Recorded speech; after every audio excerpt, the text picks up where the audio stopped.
This is the last time that you will ever see the Lego City like this. Welcome to the final Lego City overview. It's been a long time in the making, and I figured, hey, we may as well have a look at the entire thing.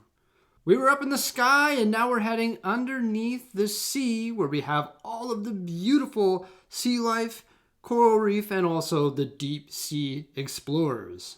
This little diorama took us a long time to create just because it used so many tiny little pieces, and also hidden amongst all of those tiny little pieces, there's various heights as well that are all blended in with like the slopes and all that. We think it looks absolutely fabulous. I love the blue lights that can actually color change that are mounted above, and also the surrounding walls, which are all covered with base plates, and coming off those base plates are a bunch of fish, sharks, and also more deep sea divers.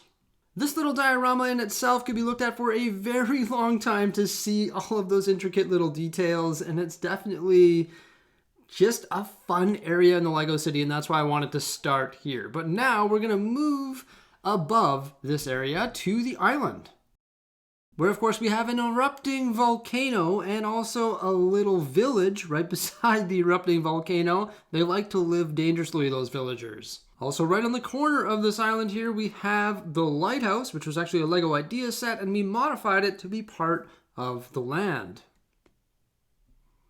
This is where you can find all of the scallywags in the Lego City as well. We've got Tortuga here, and we've got Captain Jack Sparrow leaving with his jar of dirt.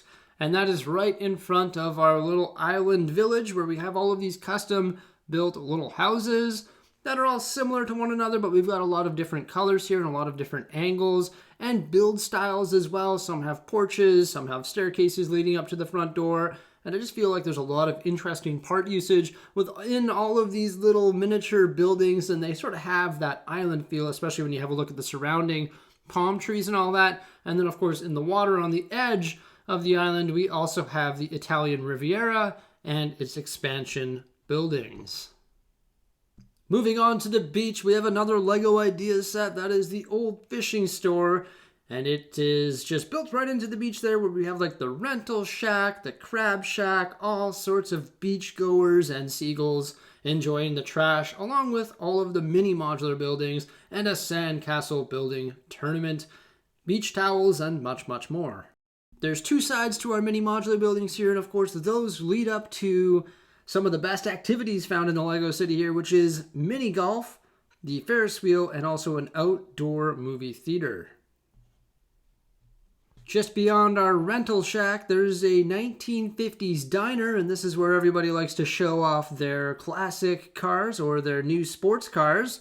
And there's also some volleyball going down over here, along with a fish market, and there is the harbor master's office as well. This is where you can rent a boat and make your way to the harbor. This is where we have the shipping yard and also pirates. There is a pirate battle going down there with the Black Seas Barracuda, and also the newer Bricklink Designer Program set, and also our Eldorado Fortress, which has been supersized and just had a whole bunch of details added to it, and it just sort of looks polished here. It just serves as a nice pirate area right beside the other larger islands, where we also have this really nice arch of rocks.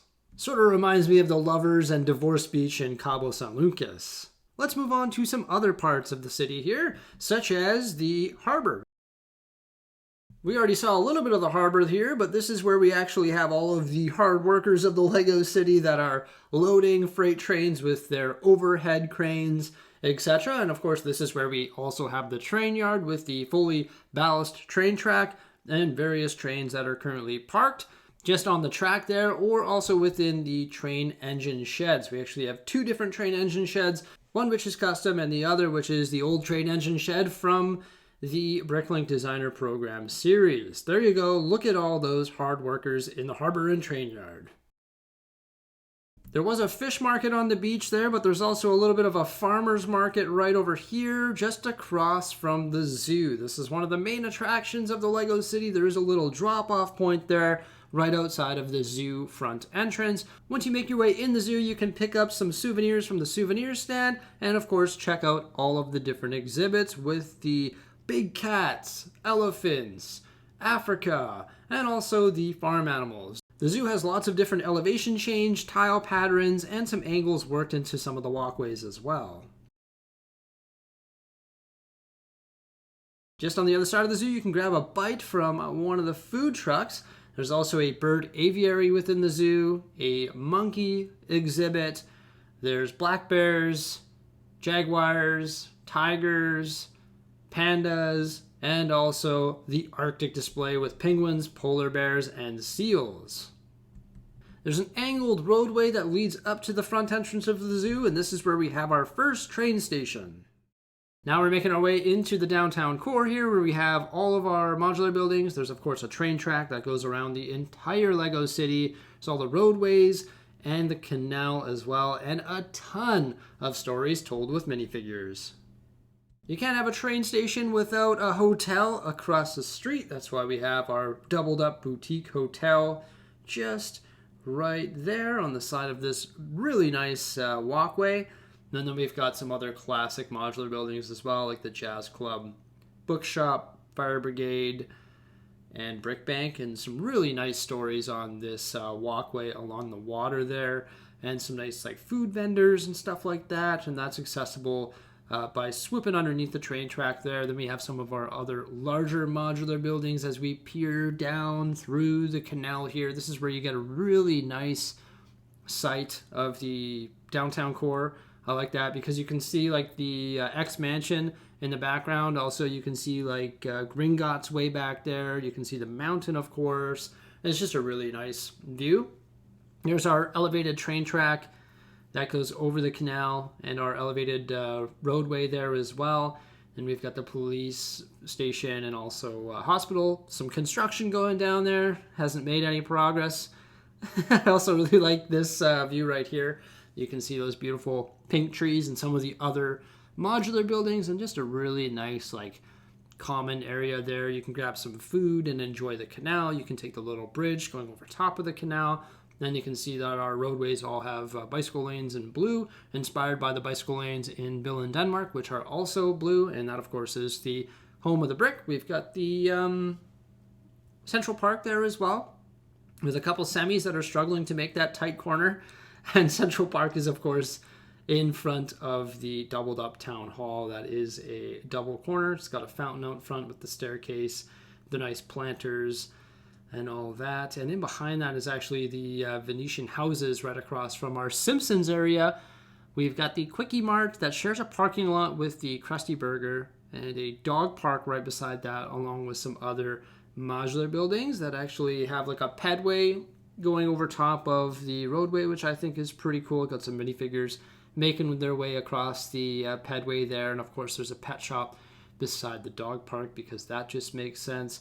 And you can see right there, there's a little Italian splash with the Venetian houses and a mix-up of some Marvel superheroes as well, with our huge X Mansion right beside the other university. And then, of course, making our way to the other large central train station here in the city as well. That's the Studgate train station, which has been expanded to accommodate 2 train tracks going through it. That standard switch separation, and then we make our way into the superhero battle with the Daily Bugle, Avengers Tower, the little shawarma shop. And there's just so many fun things going on here on Pop Culture Street with all of the different characters.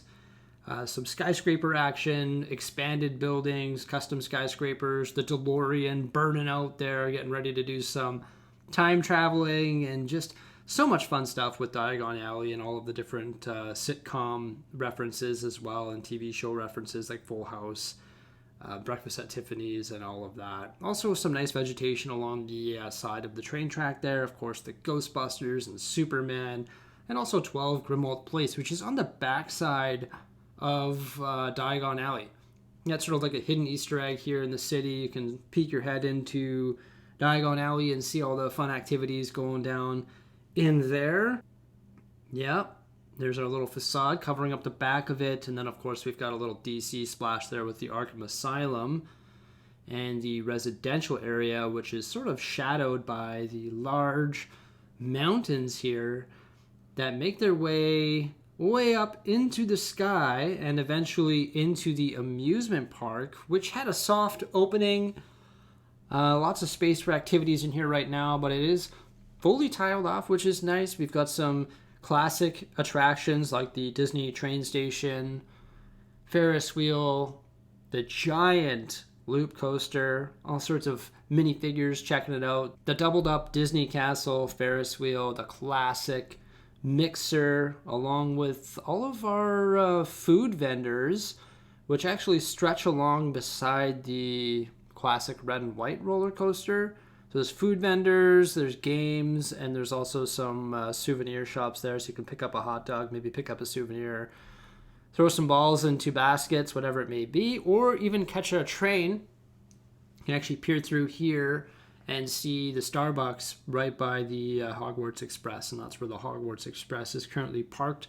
That train goes right underneath the raised platform there, which is home to the mountain and also the other attractions found in the amusement park, such as the go-karts, bumper cars, and also the Haunted Mansion right on the edge of the city there. So definitely lots of stuff happening in the amusement park, and it is a really fun part of the city. So we've seen the lighthouse and the volcano, the beach, and the harbor, along with the zoo and the downtown core. So that seems like it is a lot. Originally, I intended to make this video quite short because it's the final recap, and I just wanted to, capture it in a short way, but there's just so much to capture in this city, and there's so much to see, and it's just so much fun, Seeing all of this stuff from the sky via a drone is definitely pretty cool. And we're not even halfway there yet. We still have the whole countryside to have a look at, along with the residential area, but it is really neat seeing the amusement park from the sky. Who needs that Quickie Mart? I do. Also, the Krusty Burger. Wouldn't mind trying me a Krusty Burger. There's a closer look at the edge of the canal there, heading up into the residential area, which is on a raised platform. We've done a good job of blending that in with raised platform coverings.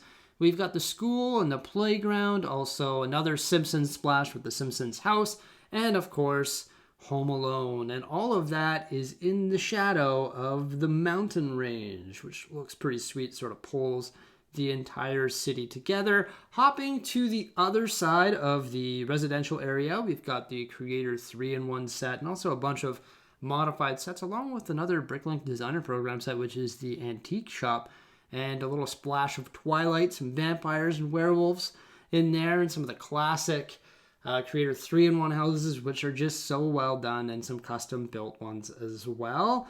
And you can see Jacob making his way up to check out the residential area there, and maybe stopping by the hot spring to relax, because that's what's on this hill. And that is, of course, right by the Botanical Garden. There's water that feeds through the Botanical Garden and all sorts of beautiful flowers, as you would expect, along with the hot spring that makes its way down this giant hill here. And there's a trail that leads up to it as well. We've got all sorts of trees and exciting scenery here to check out as you make your way up to the hot spring. And then, of course, is right beside a train track, which sneaks by a haunted house and also connects to a gravel road. So yeah, that's what's going on in the center of the Lego City. We've got this giant mountain range, and that is right beside the residential area.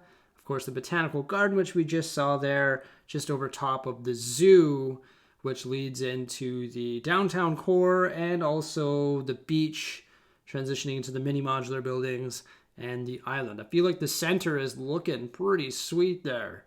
We've got the Creole house there that looks pretty sweet, and also something that was supposed to be seasonal but ended up staying for the long haul. That is the pumpkin patch, and that's right beside the gravel road, which will bring us into the countryside after we check out the airstrip. And then behind the airstrip, we have a little bit of an elevated platform where we have a pond. And that pond is home to some exciting stuff, such as the Winnie the Pooh set, Also the giant treehouse, and Snow White and the Seven Dwarfs. So we've got some nice themes mixed in our Lego city. Want to stick to the core of Lego and have all of these interesting themes. I think that adds a lot of fun to just the city in general. We like working with these themes because we have so much fun with them. And the A-frame cabins, for example, just look fantastic. So why not have it integrated right into the mills in one case, and then the next one being presented at a nice angle beside the 8 studs house with a custom built greenhouse. And of course there is the river that is flowing through this entire countryside, along with that gravel road that took thousands and thousands and thousands of pieces.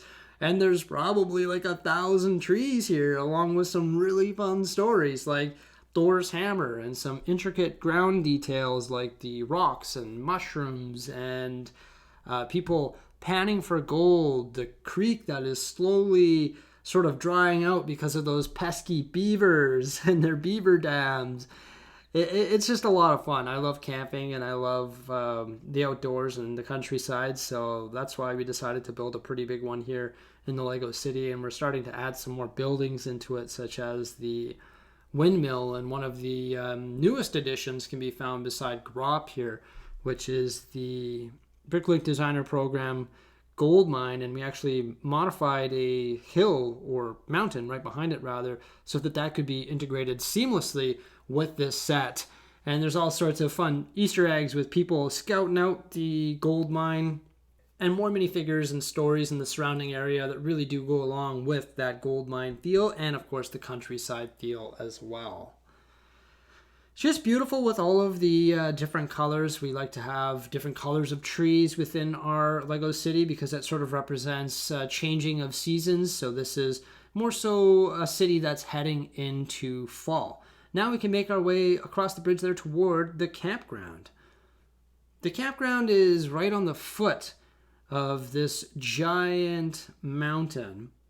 We always had the vision to have the mountains separate the countryside and the Lego city, and creating this campground was a tremendous amount of fun. We loved creating all of the stories, like all of the picnic tables, having all of the flora and fauna, and people hiking, and the check-in booth, and all of the different trails, and people carrying coolers. And it's just like the deep sea, or just like anywhere in the Lego city, there's just so much to see within the campground, and creating all of these fun stories was truly magical, and it makes me want to go camping. Maybe I'll have to get out camping this summer. But the other half of the campground can be seen right over here, where we have the train track tunnel, so the train can pass through there and head over toward the other train station. But now we have our cabin area up top here with the wood cache and the water pumps, various campsites with the tents and picnic tables, and also some outhouses as well. Some people are just pulling up now and they're setting up their sites. Other people are already well established in the campground. I love this view right here. It's awesome. So you can see the train zooming around the track as well. We can have multiple trains going. And this is the countryside from the sky. And making our way to the coldest area in the Lego city, we have a winter village. It's just nestled way up there, pretty high up. That's where the magical snow line begins. And it's pretty cool just having that elevated in the back corner, because you can see it from pretty much anywhere here in the Lego studio, and it's up there with the mountains, which is pretty special. Now there is a roadway here that actually leads up to the winter village, but it can also go across this bridge here and head toward a tunnel, which will pop out on the city side. But now we have this mountain road that will lead up into the winter village, where we have all of the sets, most of which have been modified to have a closed back, whether that be fully custom or by following rebrickable instructions. You can see how much detail there is here with the little toboggan hill, the skating rink around the Christmas tree, meet and greets with Santa Claus, the cobblestone sidewalk, the cobblestone road, all of the different shops. It is truly a magical place. There's also a train track that goes around the entire thing, and you can actually see Santa Claus flying right there in the top right corner, right above the cross-country skiing track.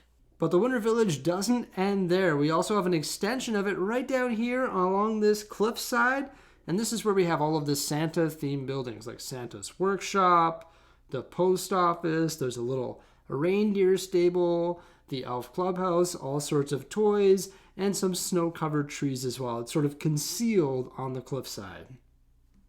So the Winter Village is looking pretty magical there, but so is the entire city. Keep in mind that I have done extensive video series on everything that we've covered in this update. The campground, the downtown core, the residential area, the Winter Village, the mountains, the beach, the island, the zoo. Everything has had an exclusive video series that goes into depth.